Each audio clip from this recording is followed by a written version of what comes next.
पुराने समय की बात है। एक ब्राह्मण था जिसके घर एक बेटा और बहू थे। बेटा और पिता कुछ कमाते तो थे नहीं। जो बहू के घर से आया हुआ दहेज का धन था, उसी से अपना काम चलाते थे। जब भी बहू बाहर कचरा डालने जाती थी, तब उसके पास वाली पड़ोसन उससे पूछती थी कि बहू आज खाने में क्या खाकर आई हो। तब बोलती थी कि मैं तो बासी और ठंडी रोटी खाकर आई हूँ। एक दिन साहूकार के बेटे ने यह बात सुन ली।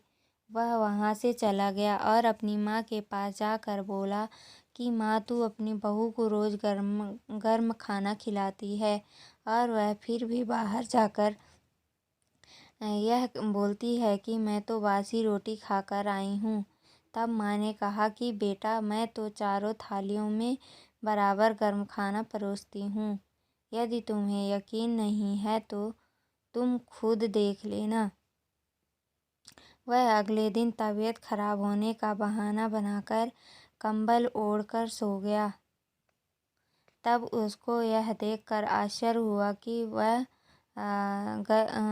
बहू ने गरमा-गरम खीर और खांड का भोजन किया है। और जब बहू बाहर गई तो वह उसके पीछे-पीछे जाने लगा। पड़ोसन के पूछने पर बहू ने वही बात दोहराई कि मैं बासी रोटी खाकर आई हूँ। उसका पति उससे पूछने लगा कि तू अभी-अभी तो गरमा-गरम खाना खाकर आई है और पड़ोसन से कह रही है कि मैं बासी ठंडी रोटी खाकर आई हूँ। तू झूठ क्यों बोल रही हो? तब उसकी विद्वान पत्नी ने कहा कि यह ना तो तुम्हारे कमाए हुए पैसों की रोटी है और ना ही तुम्हारे पिताजी के कमाए हुए पैसों की रोटी है। यदि हम इसी तरह बैठे-बैठे धन को खर्च करते रहें तो यह एक दिन कुएं के पानी की तरह समाप्त हो जाएगा। इसके बाद उसका पति कमाने के लिए विदेश चला गया। पीछे से उसकी पत्नी 12 महीने का चौथ का व्रत करती थी। उसको विदेश में रहते हुए 12 वर्ष व्यतीत हो गए।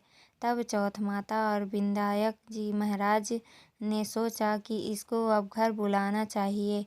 चौथ माता लड़के के सपने में जाकर बोली कि तू अब घर चला जा, तेरी पत्नी को तेरी बहुत याद आती है। वह बोला कि मैं घर कैसे चला जाऊं, मेरे यहाँ इतना बड़ा कारोबार फैला हुआ है। तब चौथ माता ने कहा कि तू सुबह एक दीपक जलाकर चौथ माता का नाम लेकर बैठ जाना। जिनके पैसे बकाया हैं वह पैसे दे जाएंगे और लेने वाले ले जाएंगे। लड़के ने वैसा ही किया और उसका सारा काम एक ही दिन में निपट गया। जब वह घर जा रहा था तो उसे रास्ते में एक सांप दिखाई दिया जो आग के पास जा रहा था। उसने सांप को आग से बचाने के लिए शीसकार दिया। ऐसा करने से नागराज क्रोधित हो उठे और वो कहा कि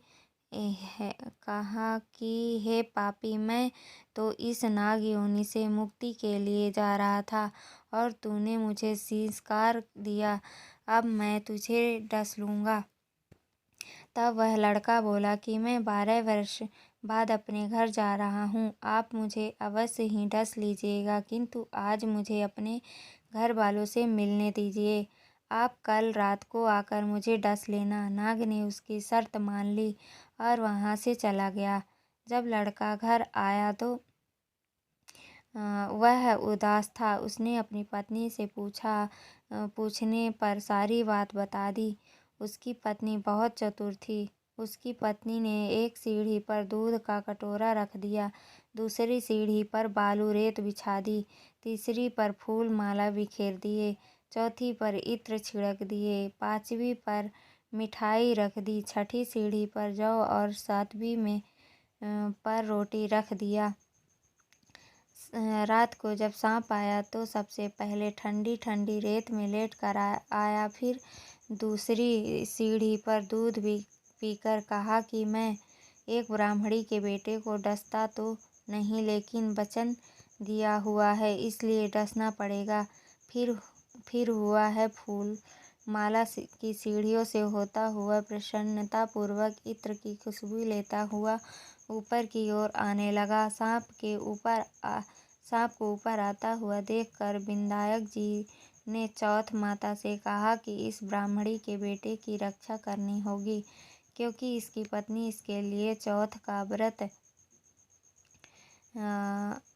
करती है। उसका फल तो देना ही पड़ेगा। तब विधायक जी ने सीढ़ी पर रखे हुए आँखों से सुई बनाए और चौथ माता ने रोटी की ढाल बनाई और सांप के आगे लगा दी। विधायक जी ने जौ के सेल बनाए थे, उनसे सांप की मौत हो गई। सुबह उस लड़के से मिलने गांव के लोग आने लगे, क्योंकि वह 12 वर्ष के बाद वापस घर आया था।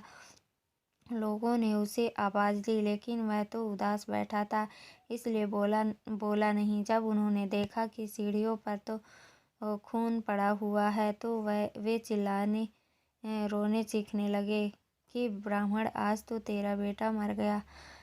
यह सब देखकर ब्राह्मणी भी जोर जोर से रोने लगी। आवाज सुनकर उसका बेटा नीचे आया और कहा कि माँ, मैं मरा नहीं हूँ, यह तो मुझे डसने आया सांप मरा है।